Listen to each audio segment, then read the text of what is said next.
kulankan oo ka qabsoomay xarunta wasaaradda xanaanada xoolaha iyo horumarinta kalluumaysiga Soomaaliland kulankaasi waxa ka qayb galay wasiirka wasaaradda xanaanada xoolaha iyo horumarinta kalluumaysiga Soomaaliland mudane Xasan Maxamed Cali Gaavadi wasiirka wasaaradda horumarinta beeraha Soomaaliland mudane Axmed Muumin Said wasiirka xigeenka wasaaradda xanaanada xoolaha iyo horumarinta kalluumaysiga Soomaaliland agaasimayaasha guud ee wasaaradda xanaanada xoolaha iyo horumarinta kalluumaysiga Soomaaliland qaar kamid ah agaasima waaxeedyada wasaaradda xanaanada xoolaha iyo horumarinta kalluumaysiga iyo sidoo kale hay'adaha ay wada shaqaynta dhow leeyihiin wasaaradda xanaanada xoolaha horumarinta kalluumaysiga iyo sidoo kale wasaaradda beeraha kulankaasi oo muddo qaatay ayaa waxa lagu gorfeeyay isla markaasina lagu faaqiday sidii loo sii ambaqaadi lahaa wada shaqayntii wacnayd ee ka dhaxaysay wasaaradda xanaanada xoolaha iyo horumarinta kalluumaysiga Soomaaliland iyo sidoo kale wasaaradda beeraha waxaana kulankaasi ka qayb galay dhammaan mas'uuliyiinta hay'adaha ay wada shaqaynta dhow leeyihiin labadaasi wasaaradood ee kala wasaaradda xanaanada xoolaha horumarinta kalluumaysiga iyo sidoo kale wasaaradda horumarinta beeraha Soomaaliland kulankaasi oo ay saxaafadu dibadda ka joogtay ayaa muddadii uu socday waxa lagu qaadaa dhigay hanaanka ugu haboon ee la isaga kaashan karo wax soo saarka dalka Jamhuuriyadda Soomaaliland haday noqoto dhinaca beeraha kalluunka iyo sidoo kale xoolahaba markii kulankaasi soo idlaaday waxa warbaahinta dawladda la hadlay wasiirka wasaaradda xanaanada xoolaha iyo horumarinta kalluumaysiga Soomaaliland mudane Xasan Maxamed Cali Gaavadi waxaana uu ka warbixiyay kulankaasi ay la qaateen hay'adaha kala duwan ee ay wada shaqaynta dhow leeyihiin wasaaradda xanaanada xoolaha iyo horumarinta kalluumaysiga Soomaaliland iyo sidoo kale wasaaradda beeraha waxa maanta oo salaasaa labada wasaaradood wasaaradda xanaanada xoolaha iyo horumarinta kalluumaysiga iyo wasaaradda beeraha ay la kulmeen dhammaan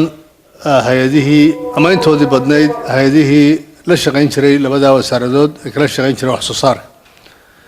waa shir 3 bilood ah oo 3 bilood mar dhaca oo lagu kala war qaadanayo wixii qorsheysnaa wixii qabsoomay wixii aan qabsoomin iyo wixii mustaqbalka la gelayaba waxa ka soo qayb galay shirka hay'adaha far badan baa ka soo qayb galay inta badan intii international ka hay'ad way yimaadeen waxoogay hay'adaha oo local way maqnaayeen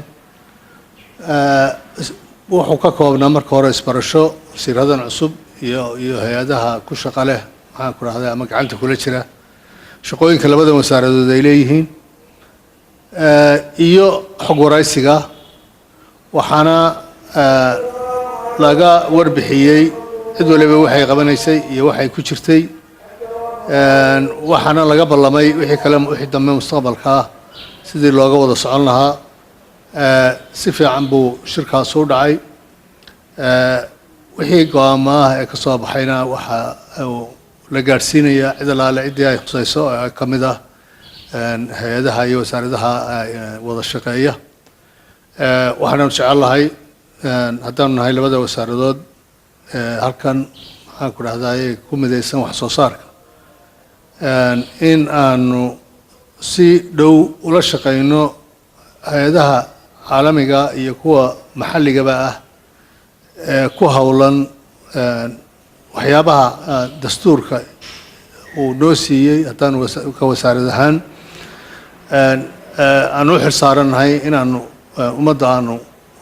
ugu shaqayno waxaanu jecelahay in sida ugu wanaagsan ee ugu dhaqsaha badan leh wixii mashaariica ay wadaan si cadaalada loogu qaybiyo maxaan ku rahday waddankana loogu qaybiyo si fiican oo hufanna ay u gaadhaan ciddii loogu talagalay